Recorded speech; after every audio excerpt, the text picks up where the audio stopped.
আজকে আমরা দেখলাম ছাত্ররা বিক্ষোভ করতেছে পরীক্ষা পিছনের জন্য। এখানে লক্ষণীয় বিষয়, বিপ্লবের মাধ্যমে যে সরকারটা আসলো, তাদের কাছে আবার কেন বিপ্লব করতে হবে? তারা কি ভাষা বোঝে না? এই ছাত্ররা যদি সেকেন্ড সচিবালয়ে না যেয়ে না করতেন, এবং সেখানে দেখলাম কি আমরা মানে সমাজ কল্যাণ মন্ত্রী সেখানে আসতে তাদের বুঝাচ্ছেন, কথাবার্তা বলতেছেন, এটা দরকার। এবং সমস্ত গেট গুলো বন্ধ করে দেওয়া হয়েছে। এটাকে মনে হচ্ছে চাপ সৃষ্টি করে, সরকার ইচ্ছা দেয় না, কিন্তু চাপ সৃষ্টি করার পর দেওয়া হচ্ছে। তাহলে প্রসঙ্গে এসে যায়, এখন চাপ সৃষ্টি করতে হবে কেন? সমস্যা হয়েছে, এটা কি সরকার বুঝতেছে না? শিক্ষামন্ত্রী কি জানেন এটা? শিক্ষা সচিব জানেন এটা কি হয়েছে? এখনো তো এই জন্য বললাম যে এখন যে চাপ দিয়েই যদি সব দিতে হয়, তাহলে সেক্রেটারির ভিতরে এই যে সত্রটা ঢুকে গেল, ঢুকে গেছে কিন্তু হোটেলসে, এটাও কিন্তু একটা সেক্রেটারি কর্মকাণ্ডে কিন্তু একটা বাধা সৃষ্টি করে। এটাই না করে যদি সাথে সাথে কিছু কিছু নেতা যদি দেখা করতেন, যে কথা বলতেন, ভালো হতো। এগুলো কিন্তু ছাত্র নেতাদেরকে লক্ষ্য করতে হবে।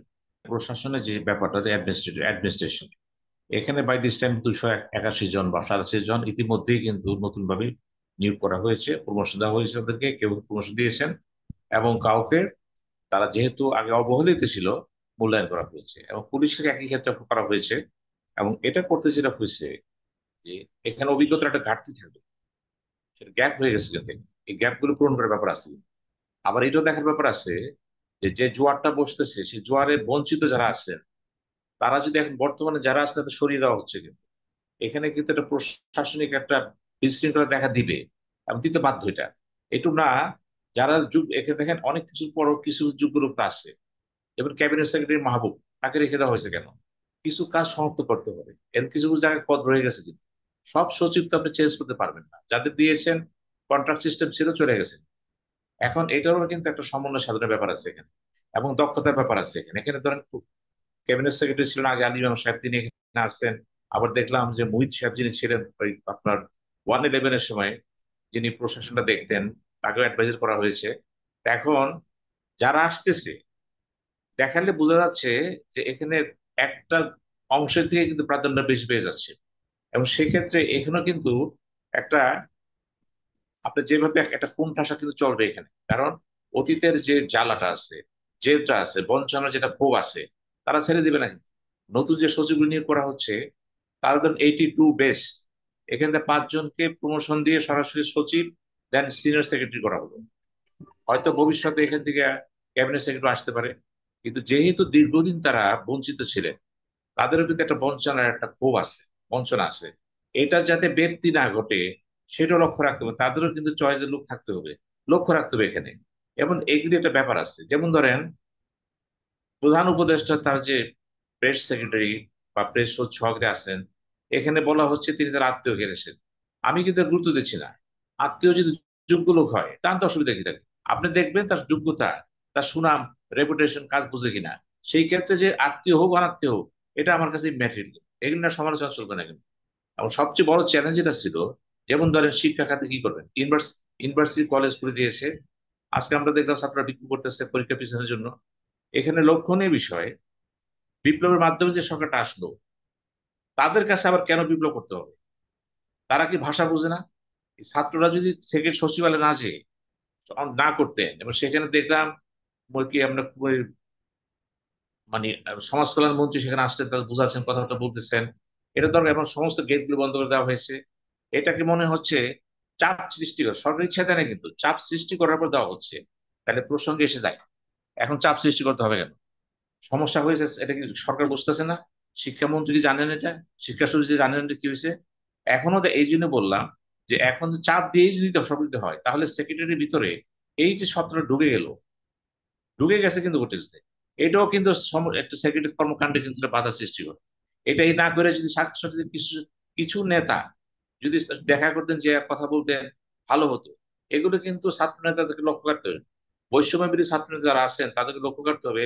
দল বেঁধে প্রয়োজন নাই, যেহেতু আপনাদের ভাষা, আপনাদেরই সরকার, আপনাদেরই সব, আপনার মনোনীত লোক, তো আপনারাও যান, 4 জন 5 জন সব বুঝান, কথাবার্তা বলেন। আমার মনে হয় ভবিষ্যতে এই চাপ সৃষ্টির আদায় করার থেকে কিন্তু সরে আসতে হবে। এটা কিন্তু সরকারকে একটু অস্থির অস্থির রাখে, কারণ আমরা বিশ্বাস করি, এটা চ্যালেঞ্জ তো রয়ে গেছে। দেখেন আমরা দেখলাম আদানি বিদ্যুৎ আর বাংলাদেশকে দিবে না। এখন তারা নিয়ম করে দিয়েছে, তার বিদ্যুৎ ভারতের মেইন গ্রিডে সংযুক্ত করা হবে। যে জন আজকে আজিজ খান সামিট গ্রুপটা বলেছে বেশিটা চেয়ার বেশ কষ্টকর হবে, তারাও বলছে আমরা নিজের দেশ উৎপাদন করতে পারি কিনা দেখি। এখন এই বিষয়গুলো কিন্তু আসতেছে এখন, প্রতিহিংসার কারণে কিন্তু অনেকগুলো ক্ষেত্রে, বিশেষ করে জ্বালানি, বিদ্যুৎ, গ্যাস, এই সমস্ত ক্ষেত্রে চ্যালেঞ্জ আসবে কিন্তু। এই চ্যালেঞ্জ গুলো মোকাবেলা করতে হবে। কিভাবে করবেন সেটা সরকারের ব্যাপার।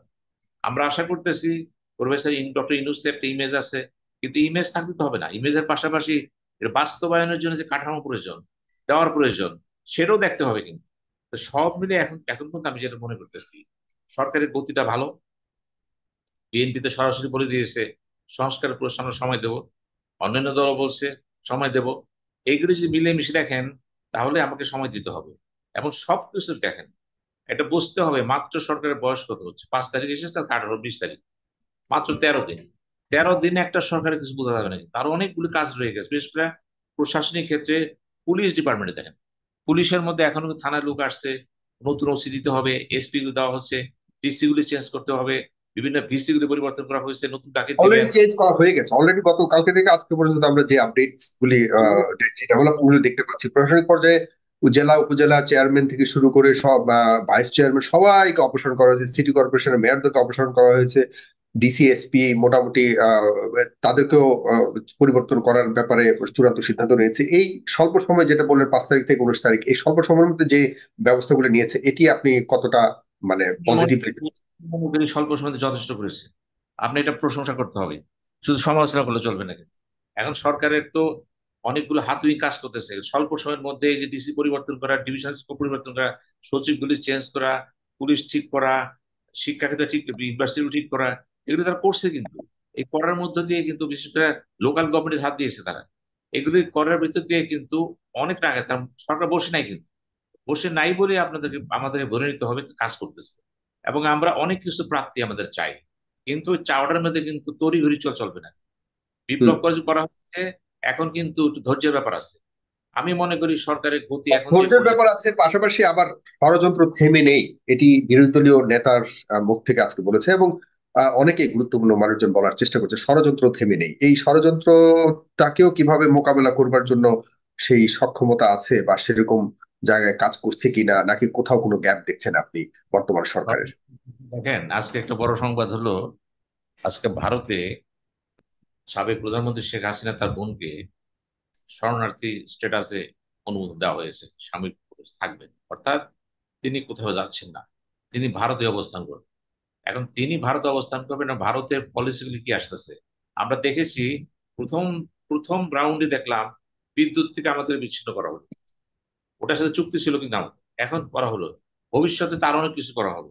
আমি এখনো বলি যে ভারত বাংলাদেশ সম্পর্কটা কিন্তু শুধু মুখরোচকতা হবে না, এটা বাস্তবে, একদম বাস্তবে বসে এবং হাই পাওয়ার ডিপ্লোমেসি দিয়ে, এটা পলিটিক্যাল ডিপ্লোমেসি দিয়ে প্রধান উপদেষ্টা তাকেই দায়িত্ব নিতে হবে এটা, যে এটা যাতে তার ব্যক্তি না ঘটে, যতটুকু সম্ভব একটা পর্যায়ে রেখে দুইটা দেশ আগায় যেতে হবে। এখন এটা নিয়ে যদি মাঠে ময়দানে বক্তৃতা দিতে পারে, কথা বলতে পারে, ওটা কিন্তু মাঠে ময়দানের কথা। রাষ্ট্র কিন্তু ভিন্ন জিনিস, এটা চালাতে হলে আপনাকে কিন্তু ধীর স্থির থাকতে হবে কিন্তু। এবং এই বিষয়ে লক্ষ্য রাখতে হবে, ষড়যন্ত্র হচ্ছে এবং দেশের ভিতর থেকে হচ্ছে, এবং যারা পরাজিত তারা তো বসে থাকবে না, এবং তাদের পরাজিত শক্তির লোকজন তো রয়ে গেছে বিভিন্ন জায়গায়, সব তো চলে যায় নাই। এবং সবাই চাবে সুযোগ বুঝে কাজ করতে, এটাও বুঝতে হবে। এবং এই জিনিসগুলো অত্যন্ত জরুরি বুঝার ব্যাপারে। বিশেষ করে ব্যবসায়ী যে এখন ধরা পড়েছে, জি। তারাও কিন্তু কথা বলতেছে কেন, আমাদেরকে এটা জোর করে করানো হচ্ছে, আমরা জানতাম না, বুঝতাম না। এই যে নিজেকে রাজহাঁসের মতন দায়িত্ব নেয় না, সাবারদা ফালা দিচ্ছে না। আইনমন্ত্রী কথা বলেছে, আমাদের সালমান ইব্রাহিম কথা বলতেছে, এখন যেই যত কথাই বলুক, প্রশ্ন হচ্ছে আজকে সবচেয়ে ইম্পর্টেন্ট নিউজ হচ্ছে 14 দল বলতেছে আমরা দায়িত্ব নেব না। এখন আপনি যদি ধরেন 14 দল কিন্তু আওয়ামী লীগকে ছেড়ে দেয়, সর্বশেষ মিটিং তারা করছে আমিরুল ইসলামের নেতৃত্বে, আমরা দেখেছি। সেই সময় যোগাযোগ মন্ত্রী সেই সময় সবাইকে নিয়ে কথা বলেছে। সুতরাং সরকার পতনের সাথে সাথে 14 দল এই কথা বলতে পারবে না আমরা দায়িত্ব নেব না, কারণ নিতে হবে। আপনি কম বেশি বেনিফিট পান বা না পান, আপনি ছিলেন তো, তার সাথে ছিলেন। এখন কম পাইছেন বেশি পাইছেন আপনার ব্যাপার এটা, কিন্তু আপনি ছাড়েন নাই তো তাকে। 14 দলের কে সুতরাং বলেছে এই কথা? 14 দলের মুখপাত্র এখন কে? আগে তো আমির হোসেন আবু ছিল, এখন কে? আজ কয়েকটা গ্রুপ থেকে বলেছে, যেমন ধরেন আসানুল কিনু বলেছে, তারপর দেখলাম আর 2 দিন নেক্সট পেপার আসছে আজকে। তারা বলতেছে তারা কি নিজেদেরকে মুক্ত রাখতে পারবে আগের এই জাতীয় অপরাধ পার্টি থেকে? যে আনোয়ার হোসেন মঞ্জু, শেখ শহীদ বলেছে আমরা এতে পাবো না, তো জিজ্ঞেস কেন নেবেন না? আনোয়ার হোসেন হুম, মঞ্জু মন্ত্রী ছিল। এখন ধরেন অ্যাবেসিভ কথাবার্তা আসতেছে, কিন্তু যতই আসুক এখন যে জোটের সাথে ছিলে নিতে হবে। যেমন ধরেন জাতীয় পার্টির কথা আসতেছে, জাতীয় পার্টি জোটে ছিল না, কিন্তু আওয়ামী লীগের সাথে সরাসরি ছিল তো, বিরোধী অপোজিশন, তার নির্বাচনে অংশগ্রহণ করেছে। এখন করেছে বলে আপনার দায় দায়িত্ব কম হতে পারে। কিন্তু একটা জিনিসে প্লাস পয়েন্ট আছে এখানে জি এম কাদেরের, কারণ তিনি বলতে পারেন আমি চেষ্টা করেছিলাম, দলের ভিতরে ষড়যন্ত্র ছিল, আমি রোধ করেও পারি নাই, যতটুকু পারছি আমি করছি। তারা তো হুম, স্কেপ করার সুযোগ আছে একটা, বক্তব্য দেওয়ার। কারণ তিনি কিন্তু চেষ্টা করেছিলেন, দৃশ্যমান ছিল এটা। কিন্তু প্রশ্ন হলো, জাতীয় পার্টি তো সংসদে পদত্যাগ করে, বা পদের পরিবেশ ছিল না, দুটি সত্য। হুম, এই ক্ষেত্রে যারা নির্বাচন করেছে, মনে করে 14 থেকে 18 এবং 24, জি। তাদের তো কেউ এড়াতে পারবে না। কারণ যদি দলে থাকেন, বেনিফিশিয়ারি ছিলেন, কি ব্যবসায়ী, কি আমলা, কি আইনজীবী, বা কে, যে যেখানে শিক্ষক, সবাইকে নিতে হবে কিন্তু এই দায়িত্ব। ধন্যবাদ।